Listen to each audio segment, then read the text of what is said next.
Morning. House Democrats have said from the very beginning of this Congress that we will always put people over politics. Our caucus knows that there are challenges at the southern border, and we're willing to address them in a bipartisan way with additional resources, technology, and manpower. We also know that we need to pass comprehensive immigration reform. I joked last time that at this podium that the House and Senate Republicans need to get on the same page when one chamber is negotiating with Secretary Mayorkas while the other chamber is leading his impeachment inquiries. Well, they got their marching orders. MAGA Republicans in the House and Senate are walking away from a bipartisan deal that would strengthen border security, support Israel, and help Ukraine stop Putin's march through Europe because Donald Trump ordered them to do so. In this shameful display of partisanship, they are abdicating their responsibility to solve problems on behalf of the American people. Even Mitch McConnell has surrendered to Vladimir Putin, and he's surrendered to Donald Trump. The floor speeches, the photo ops, the constant attacks from Republicans were always done in bad faith. And now everyone can see that this was never about securing the border. This was never about migrants. This was never about protecting our country. Just like the baseless impeachments and everything else the MAGA Republicans have pretended to care about, it has always been about helping Donald Trump become president again. I want to be very clear. House Democrats will fight with everything we have to make sure that that doesn't happen. Now, Vice Chair Ted Lieu. Thank you, Chairman Aguilar. At the caucus meeting that we just had, Chairman Aguilar recognized the 3 U.S. service members who were killed and the many who were wounded. So our entire caucus stands in support of our amazing military and the families that were affected by this unjustified strike by Iranian-backed militants. Now, in terms of the economy, we had some amazing news this month. Earlier this month, the S&P 500 hit a record high. Last week, the Dow Jones exceeded 38,000 for the first time in U.S. history. Just yesterday, the Dow Jones set another record high, closing at 38,333. And guess who took note of that? Donald Trump. Donald Trump is claiming credit for the increases in the stock market. And why is he doing that? He's doing that because he realizes the economy is improving, that Bidenomics is working, and he can't do anything about it. So he's trying to take credit for this growing economy. And if you look at the numbers, the economy is doing pretty well. We had GDP growth beyond expectations. We have a 2-year unemployment rate that is basically the best in over half a century. We have wages that are rising. And if we continue to do what Democrats are doing, which is focus on putting people over politics and lowering costs, creating jobs, and growing the middle class, then our best days are still yet to come. What are Republicans doing? They're trying to ban abortions, and they're focused on stupid stuff, like impeaching a cabinet member. It is so ridiculous that even the witness that they routinely call, Jonathan Turley, that is a Republican witness that they call at all these different hearings, himself said there is no, quote, cognizable basis, end quote, for this impeachment of Secretary Mayorkas. So the Republicans are focused on issues that no one in America really cares about, and I hope the American public tells them, stop this sham impeachment and let's work together on trying to make our economy even better. And with that, I yield back. Questions? Scott? Hey, Mr. Aguilar. There seem to be some Democrats who are uncomfortable with what they're hearing in those Senate negotiations, tightening amnesty, some of the preferred Republican policies. How confident are you that members of your caucus will get behind whatever they can pass out of the Senate? Well, we need to see what that language looks like. We haven't seen any legislative text. We've talked about that before. In immigration policy, it's incredibly difficult, and these words matter. And so we want to make sure that the language is as tight as it can be. But let's be very clear. I mean, House Democrats support changes. We support surging resources through the President's National Security Supplemental to Customs and Border Patrol. We support surging resources to ICE. We support hiring more agents down at the border. We also support the rule of law. And we think that these things are not opposed to each other. So we want to see exactly what the legislation says with respect to asylum and with respect to some of the other changes that they have. We take the president and his team at their word when it comes to parole authority. We think it can help, and we think that the president should have this parole authority. Those are things that unite the Democratic caucus, and those are things that we're pleased to support. Now, contrast that with the other side. I mean, clearly, this is just about politics. I mean, just from this podium moments ago, the speaker himself said that, you know, this is a non-starter. He doesn't want to bring this to the table. A bipartisan solution on the issue that they have been talking about for a year. They don't want to bring a legislative solution. And now they say that they believe in executive authority, right? They believe in President Biden using executive authority to fix the southern border. They spent the last 13 months having votes on reducing the president's executive authority through all of these, you know, CRAs and these measures. So, look, this is chaos, dysfunction, and extremism at its best within the House Republican Conference. We know that, and we will spend the next many months here talking to the American public about what that means for them in the future as well. Nick? Sir, do you have any comment on the reports that Congressman Cori Bush is under federal investigation? I don't have any comments on that. That's something for the Justice Department. I know what you guys have put out and tweeted. That's all I have. I don't have anything more. Max? So you haven't spoken, no one from leadership that you're aware of has spoken to Congresswoman Bush in the past day or so about this matter? I haven't talked to her about it yet. Max? Some New York Republicans are frustrated that SALT deductions aren't in the tax bill that could be coming to the floor. Some of them have threatened to tank rules, similar to some of the House conservatives. Can you just speak to the weaponization of the rule this Congress and what that means for Democrats continuously coming to pass these bills with your votes, the CRs, the debt ceiling, this tax bill perhaps, some of the appropriations bills may end up coming under suspension.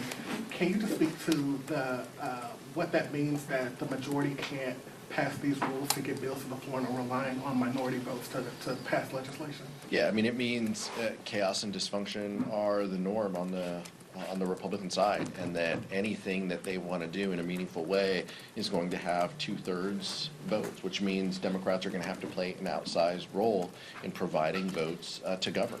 To pass continuing resolutions, to fund government, to avoid the debt limit. Those are things that we have been willing to advance votes and support because we believe in government. And clearly, there is an element within the Republican conference that doesn't believe in voting yes on anything. They don't believe in governing. They don't believe in passing meaningful legislation to help Americans. And so that's where we are. But we stand ready and willing to work in a bipartisan way. The tax bill that you talked about, we'll see, right? There seems to be some conflicting reports on whether this is going to come to the floor. Sometimes the speaker decides to bring things to the floor, and sometimes elements within his conference prohibit him from doing so. We know that it passed in a bipartisan way.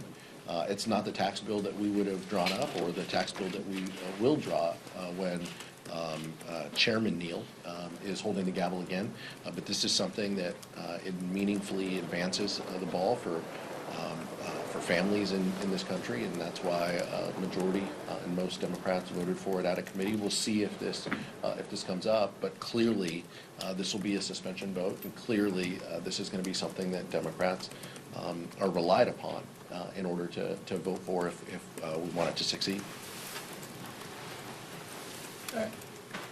The New York Republicans, many of them ran on one issue, to fix the SALT issue. They literally have one job, and they failed. Shows how incompetent and weak and ineffective that they are. It also shows me that the Republican caucus has largely given up on trying to protect these vulnerable New York Republicans in New York. And so that is the takeaway from that story. Do you expect all Democrats, or roughly all Democrats, to be present next week for this Mayorkas impeachment vote? And do you also expect them to stay unified against it? That's a question that we'll spend some time on in the next few days. I think it was clear yesterday in the vote. I think there were more Democrats who voted on the floor last night than Republicans. Republicans don't have a majority. That's what we're talking about here, and the ability to govern. Sometimes they might have more individuals physically present on the House floor, but you just never know. It's going to be important for House Democrats to show up and to be united. We believe this is a sham impeachment. This is just the only thing that binds Republicans together is, impeachments and censures. They don't want to do anything else. And so this is something that brings them all together. It's important that we show up. It's important that we're here. Life things come up in people's lives. We get that. But the most important thing we can do is to exercise our ability to vote, to use our voting cards, to vote against the extremism and the chaos that Republicans are hurling us toward. So just to follow up, are you anticipating any defections from your caucus, or do you think everybody's going to stay together on this? Based on what we've seen in the committee, I can't imagine anybody from a precedent standpoint voting for this, but I haven't talked with the majority of the members, and we'll have those discussions, and that's a question for Whip Clark, but something that we'll spend some time on in the next few days, clearly. There's been a lot of criticism, especially from Republicans, on how President Biden has handled aggression by Iranian proxies over the last few days, especially in light of 3 U.S. service members dying in Jordan. What's your response to that, and what do you think should come of any response to this attack? The president has, first of all, as the vice chair mentioned, we did touch on this in our caucus meeting this morning, and our condolences go out to the families, and our thoughts are with them. The administration and the president has said that he will respond. There should be a response to the killing of soldiers, and we expect that will happen. We support the administration and what they say. In a time of their choosing, they will respond. But that's not anything that we're going to telegraph or coordinate to the other side. But it's something that we believe in the President's national security advisors, and we believe that he will respond and support that. Chad? Going back to the Mayorkas impeachment here and potential Democratic unanimity and opposition against this here, what about Democrats from marginal districts, swing districts, giving them the ability to say, look, we see that the border is a problem. We know that is an issue that the Republicans are definitely running on this fall. We see it increasingly showing up in importance in the heartland as an issue important to voters. What about those who might say, look, I might not agree on the principle, but this is a good vote politically for me? Would some of those Democrats be given that latitude and devote their conscience on something? I would just encourage people, this is something that is reserved. It's been done, once over the last, 100 years. High crimes and misdemeanors is a pretty high threshold when it comes to impeachments. This Congress and our Democratic caucus has spent some time talking about this issue. This is not just an academic exercise for those of us who lived through the Trump years, clearly. But to do that for a cabinet official is unprecedented. And so, politics aside, let's solve the issue. I talked about it at the top. I mean, if we're serious about border security, if we're serious about immigration reform, there are ways and outlets to do that. We should talk about what we stand for, what we believe, what will meaningfully help and improve the border. But that is completely different than sham impeachments.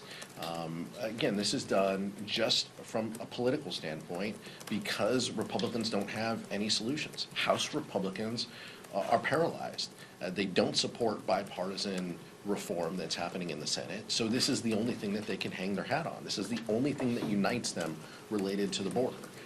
So we'll see how many votes they have, but I would caution any Democrat who is thinking about supporting this, that this is just playing into the Republican extremism that brings them all together.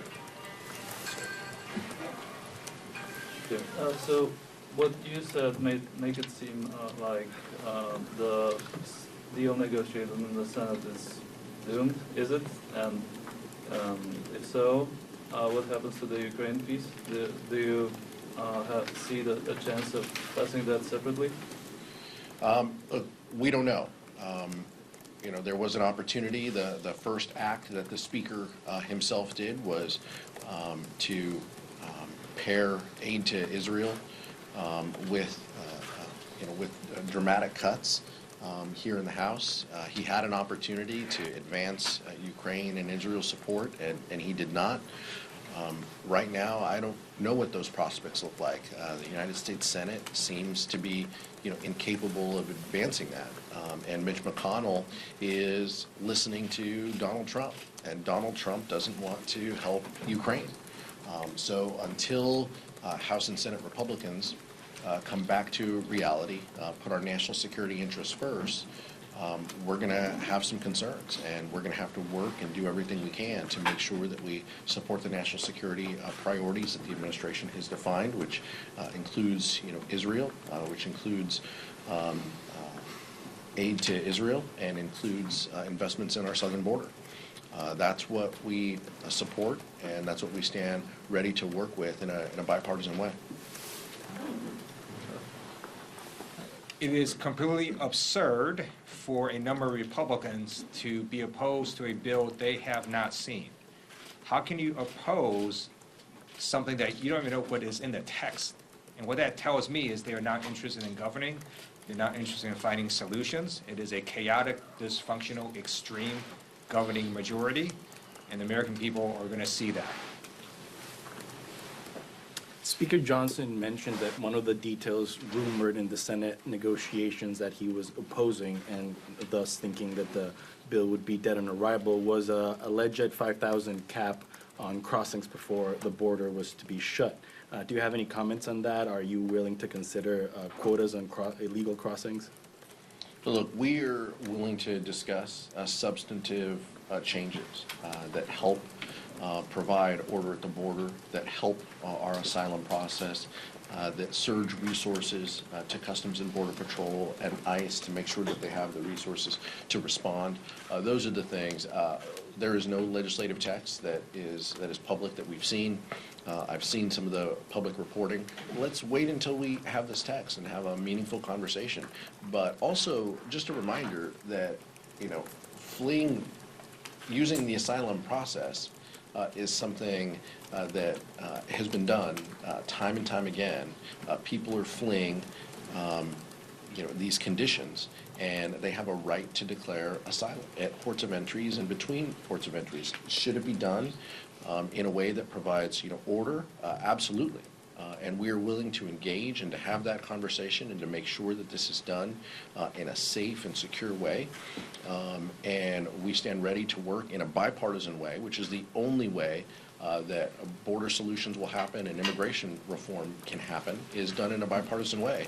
And Republicans, as the Vice Chair mentioned, Republicans have shot this down time and time again.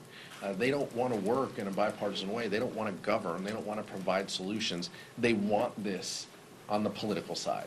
They want to run on immigration, and the American people will see through it, that Democrats are willing to engage and work and find common ground, and Republicans just want to weaponize this and use this to put Donald Trump back in the White House. A follow-up, there's more than 300,000 people crossed over in December, record numbers. You mentioned that the asylum system has always been used. Is there something that has changed that we're seeing these record numbers? Let's be honest about this. During the last few months of the Trump administration, we had some of the largest numbers at the southern border. So let's be real about what the numbers look like and look at multiple administrations because this is something that has been going on for some time. And should there be reform, that's something that the Senate is looking at. And as soon as we have text, we'll reflect a little bit more on things we like and things we don't within the legislation. Paul? Do you still have that shell discharge petition? Is that still sort of active, the one you did about a year ago? And if so, is there one thing that you all think about that could possibly be used that you might get 6, 8, 9 Republicans to cross over on at some point this year? Well, we'll see. We maintain that we are the side that wants to govern. If there are folks on the other side of the aisle who want to meet us halfway and govern. We're always willing to engage and have discussions. To my knowledge, there are vehicles that are available from a discharge a petition perspective. We reserve the right to think about that when it comes to meaningful solutions that will help advance the interests of the American people. That's what we are sent here to do. That's what we want to do. If there are Republicans who are willing to come along with us, then we'll engage. But, that's something that we can't speculate on at this point, but we do have that ability in the future. Thank you. Thank you, Mr. Chairman. Thank you.